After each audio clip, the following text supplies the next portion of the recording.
everybody. Welcome back to Typically Unique. I'm Kim Aponte, and I'm here with my husband, Carlos. Hello. And today, we're going to talk about round 5. This lasted from February to April. And if you're from anywhere where you have to endure long winters, you know that around that time of the year, everybody is just done with it. And being in the hospital for all these days, it was like spring fever on steroids. So, and plus, this is going to be the toughest round. I think we gave the analogy the last few episodes about how this is like mowing 2 inches off the grass each round. You know, if it's 4 inches high, the first round cut down 2 inches, second round cut down the other 2. The last 3 rounds, you're cutting dirt, right? So we're really deep. He's going deep into chemotherapy now, and we're not looking forward to this round because of what will be happening, but we are looking forward to this round because it is the last round of this treatment. So yes, for sure. So this journal entry says the eve of round 5. Aiden's platelets were 76 today, so he's able to start round 5 tomorrow. I absolutely hate these nights before going back to the hospital. It is full of anxiety. Aiden's cold went away Sunday, so we made a trip to BW3 again, played the trivia game, and went to the mall to walk around. Saturday and Sunday, he was finally walking around the house, looking for things to do, digging out his Nerf guns, and seemed like he was getting back to his old self. Today I made pancakes for breakfast. The nurse came to change Aiden's dressing and draw blood. Carlos and Aiden built a model car, and we played a game of electronic battleship and watched some movies. I'm letting Carly sleep downstairs on the couch with Aiden tonight, even though it's a school night. The worst part will be tomorrow when I come home from work and see all of Aiden's things just as he left them in the living room. It leaves a pit in my stomach. On a funny note, Carlos and I watched the Dateline show about Suzanne Summers and her alternative medicine approach to treating cancer. We were discussing the show, and Carlos said, I don't know.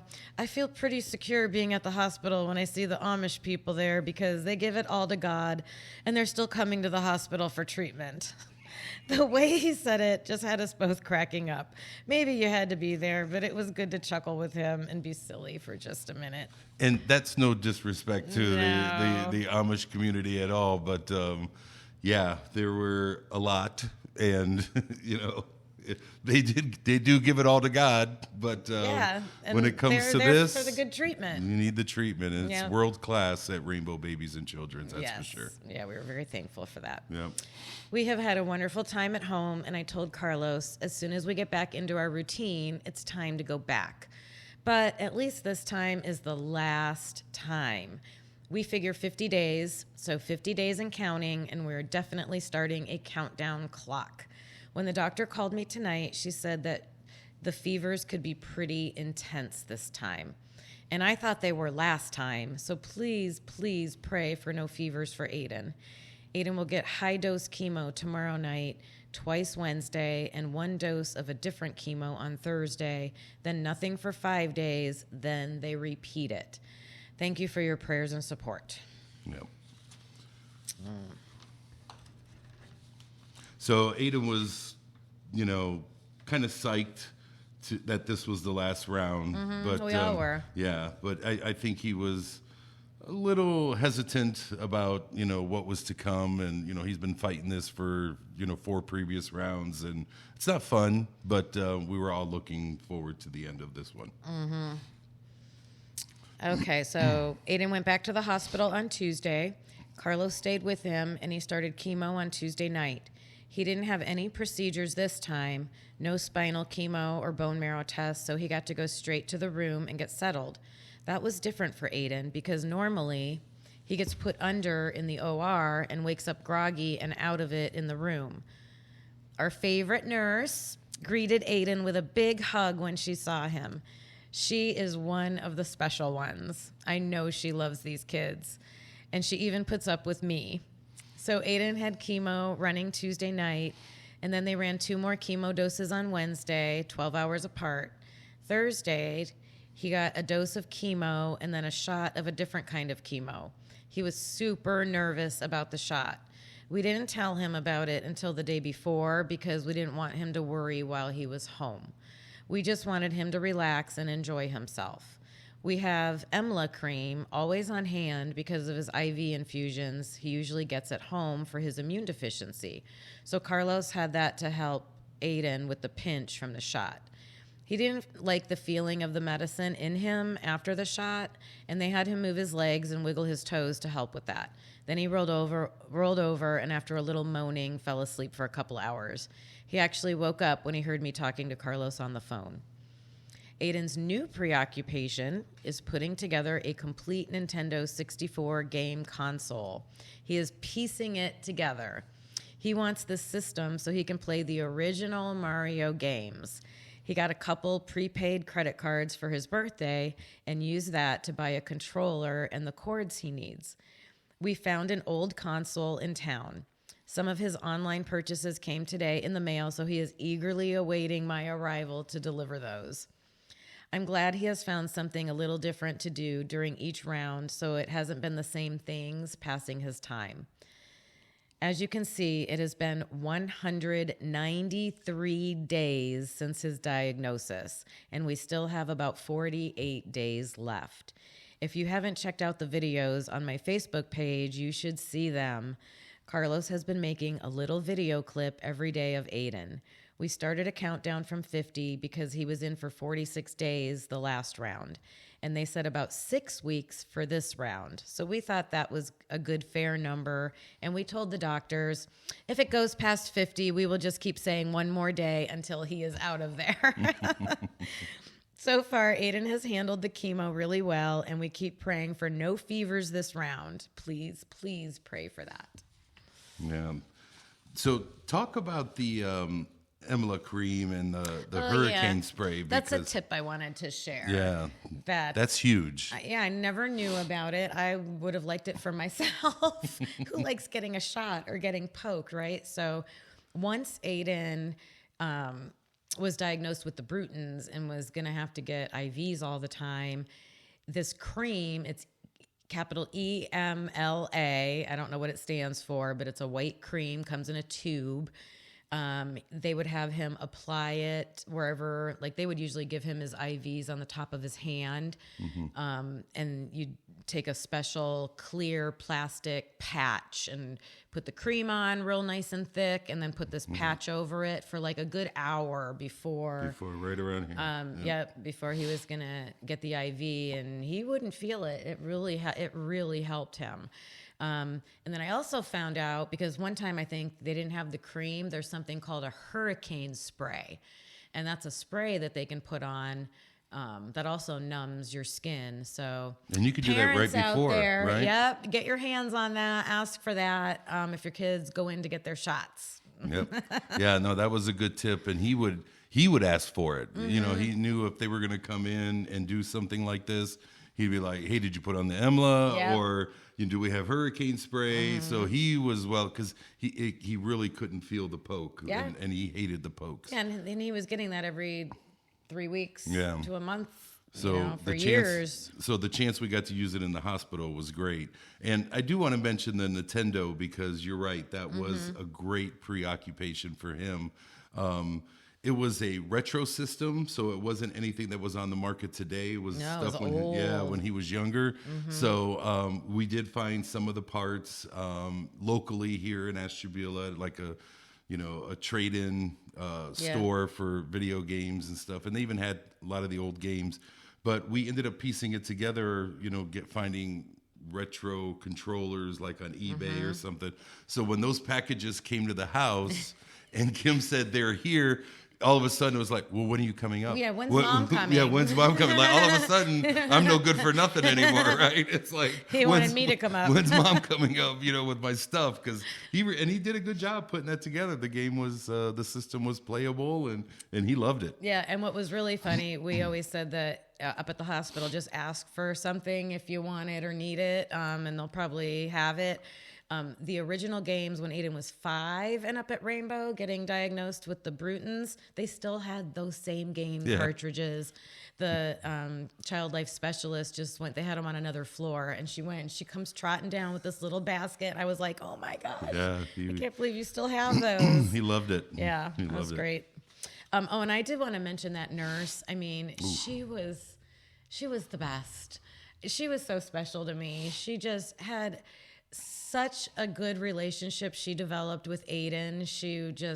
She knew how to talk to him and just handle him. And I don't know. I think we're still Facebook friends with her. Yeah. And I hope one day I'd like to reach out to her and ask her if I could use her name, because she was great. The thing about her was Kim would kind of, really be triggered in some instances, and she would allow Kim to have those moments, right? Mm-hmm.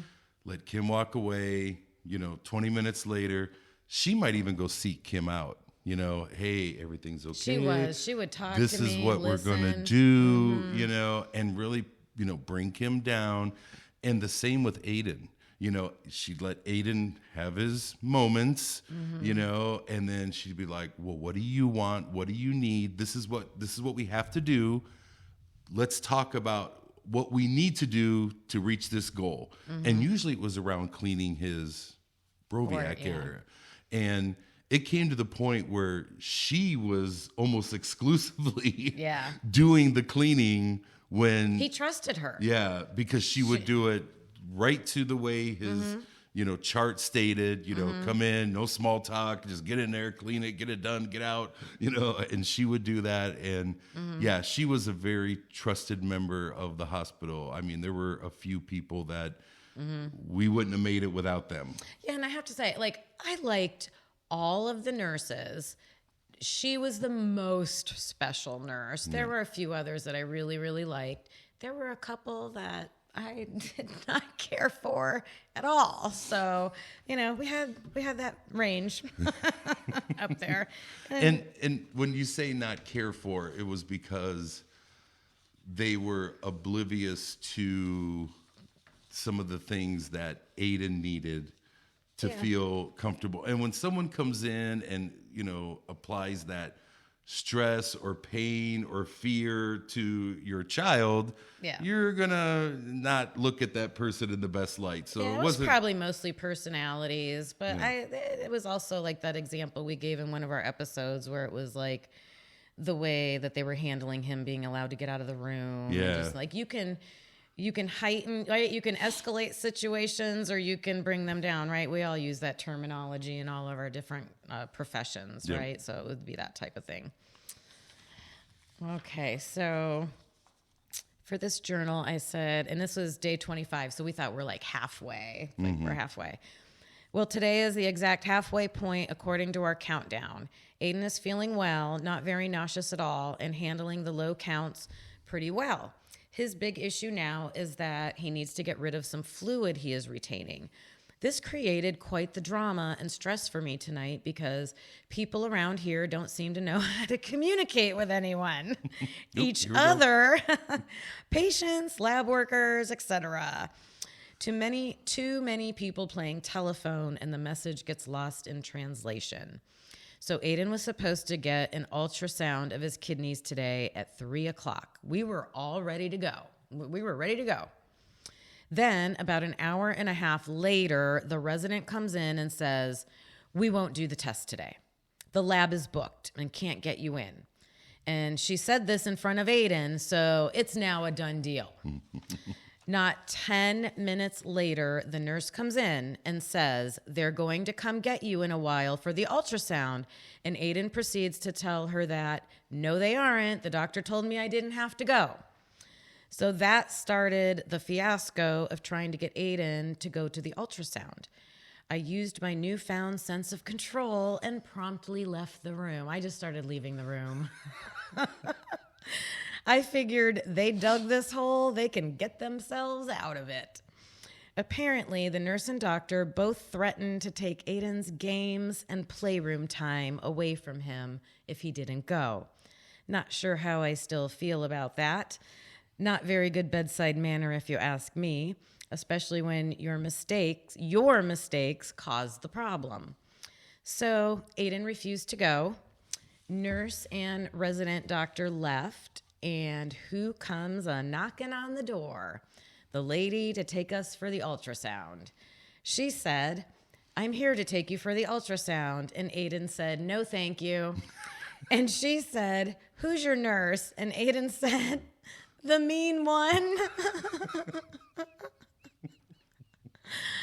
I have to admit, I laughed, and the ultrasound lady laughed.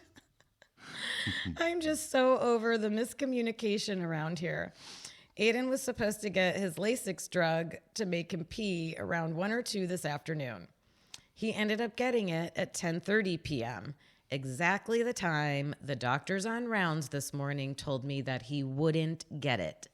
They made this big deal about how they'll do it early so he won't be up all night with it, blah, blah, blah. Then they turn it over to the residents, and all heck breaks loose. Okay, that felt good. Sorry, but I've been in this hospital for 4 nights without a break, and it will end up being 10 nights in the hospital and 2 nights at home. That was a lot for me. So Aiden is feeling good, but the walls are closing in. We're trying to find some new things for him to do during this month, or this last month. He really wants to go home. Hopefully in another 25 days, he will be out of here. Mm-hmm. So, wow, there's a few things with that. But I think, Aiden had, anytime there was a consequence, right? When you were trying to do a consequence with Aiden, anytime you were trying to do a consequence with Aiden, he would be like, "Okay, I don't care. Take it away."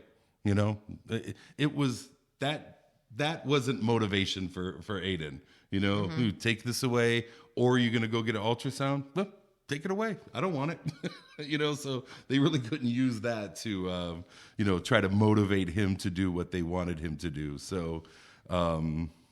Well, it's funny too that if this is after we have the diagnosis. Yes. So here you have a child, a patient that you just diagnosed with a pervasive developmental disorder, and this is how he's being dealt with. Right. And I didn't realize that at the time. That just hit me just this moment. Yeah. So that creates all kinds of feelings now. Yeah. Did I read that one? No, you didn't. That's why Okay. I'm trying to put All it right. in front of you. Okay, so this post says, so this is previous to the one I just read. So in the last 10 days, Aiden has finished all chemo. He is done. His counts hit 0 on Friday, and they will stay there for 3 weeks at least, I'm sure. We had to ask them to cut back on his Ativan dosage because, although he has not been nauseous at all, he was having horrible mood swings when they would give it to him, laughing 1 minute, crying the next. So far, the lower dosage seems to be working. We'll see what the next few days bring. Aiden's eyes were bothering him today, so he's using eye drops for some relief. We talked about the eye drops. Aiden's same toenail is red again, so they've started him on an IV antibiotic since he has no white blood cells. It is not painful, so that is good news. Yesterday, Aiden finally had a meltdown about being cooped up in the hospital. It has officially become boring, and he is having a hard time. We're going to turn to some old-fashioned board games to help pass the time when I return to the hospital later in the week. We figure we have about 38 more days in the hospital to go. So far, no fevers or infections, so please keep praying that they stay away. So, and I remember talking to him on the phone, and because he was just so upset and just trying to think of, okay, what are some things we can do, and I think I went out and bought some games and brought some things up that we could spend the time doing. And part of that was maybe how we started this whole thing, right? It's probably that spring fever, wanting to just be done with this and, Yes. and have this be over with, I mean, he was so over it,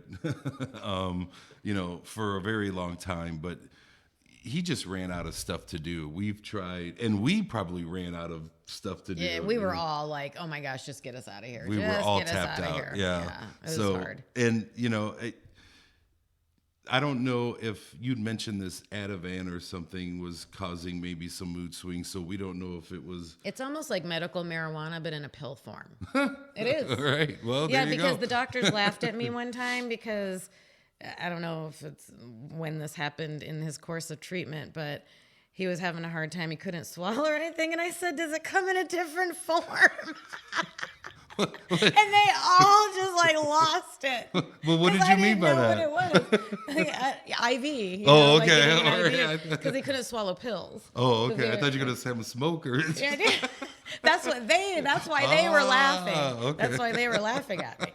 So that's why it was just, it was the craziest thing. He would just be laughing hysterically one minute and then just burst out crying the next. So all they had to do was lower it. But he was getting it IV at this time, I think. I can't remember. But yeah, that was funny. And so you had also mentioned that I started kind of videotaping, and so I really tried to do that every single day that I was up there. And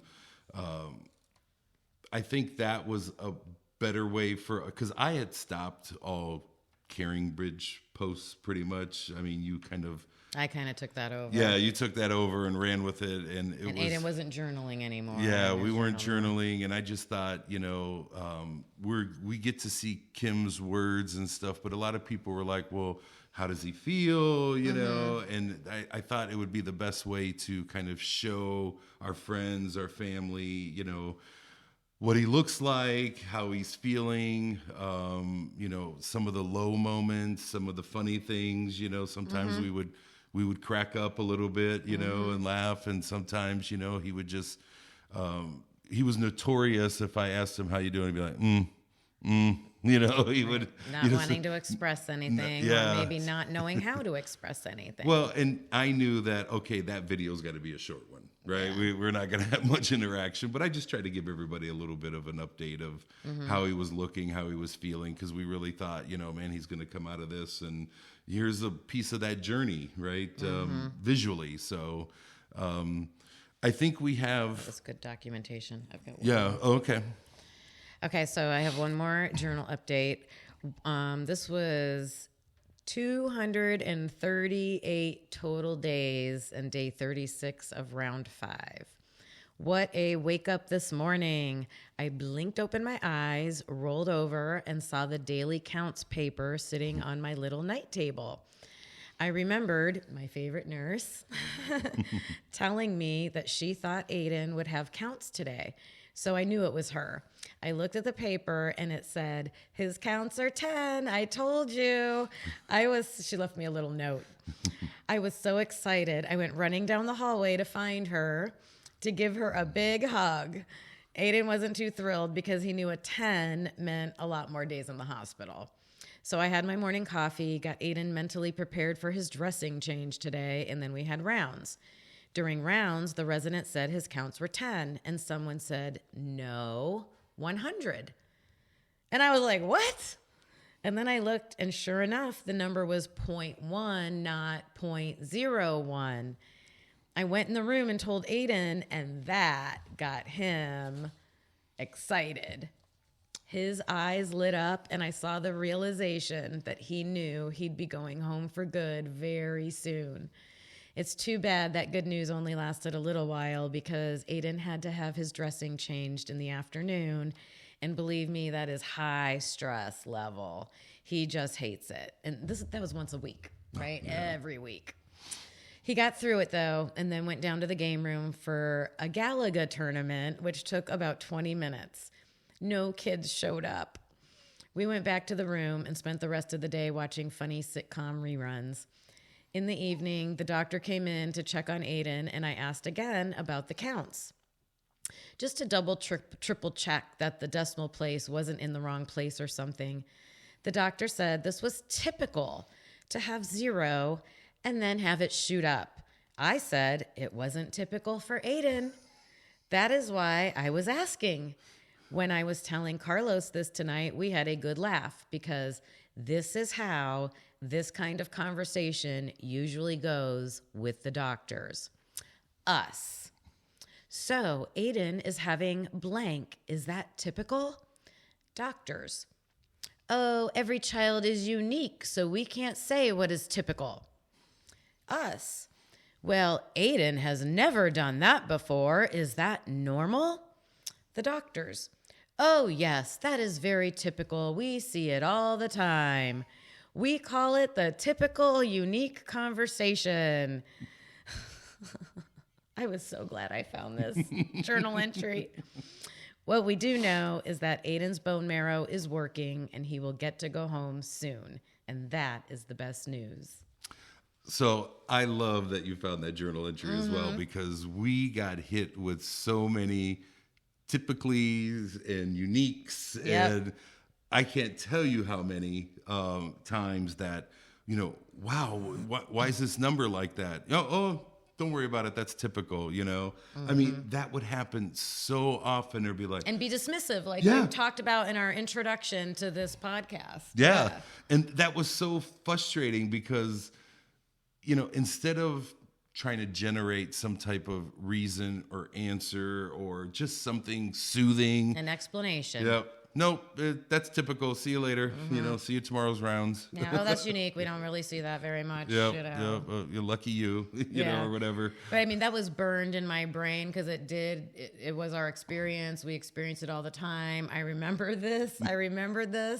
But to find it, I was like, oh, I didn't know I journaled. I actually journaled about it. That was pretty cool. And it was always our inside joke, So anytime we had, I would make, like we would go to rounds and when they would say something was typical or unique, that would be our first conversation. Yeah. Oh, Aiden was unique today, or there was something typical today. Yep. So yeah, that was. Don't ask about that. That's going to be typical.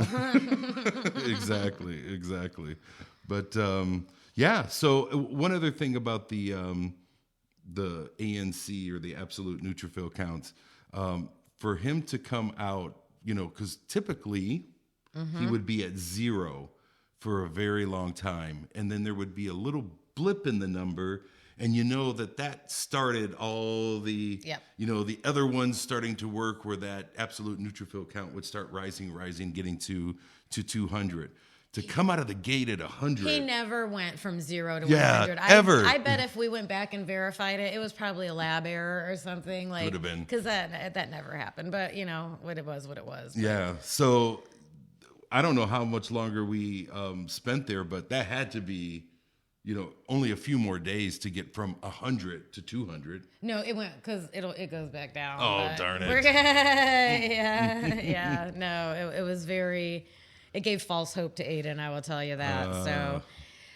So that may be the next episode then, right? On the next episode, we'll discuss how round 5 ends and how and when we got to go home and maybe some of the things we did once we were at home. Trying to reintegrate into life. Yes. For everybody, right? Yep. Me going back into the office, Kim, not taking, 1 or 2 days off during the work week. Yep. Carly not being shuffled around to a bunch of people. Yep. And Aiden hopefully going back to school. So. Yep. Enjoying our summer first. So, yeah. We'll share that on the next episode and we'll see you then. Bye.